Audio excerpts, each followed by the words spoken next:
Izinkanlah kami untuk mengenang kejayaan Raja Linga melalui pameran pusaka Raja Linga, mengkaji sekilas rekam jejak Islam dan kebudayaan Gayo melalui seminar kebudayaan yang akan dilaksanakan. Ke depan kalau di sini coba tolong ya Allah ya Tuhan, lestarikanlah budaya Gayo, karena Gayo ini adalah buatanmu ya Allah, bukan buatan manusia.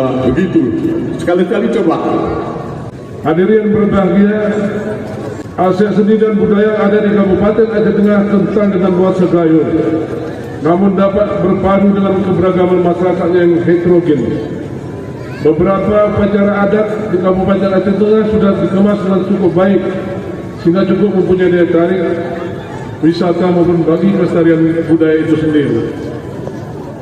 Beberapa jenis kesenian telah memperoleh sertifikat warisan budaya tak benda, seperti tarian sining yang tadi baru disampaikan.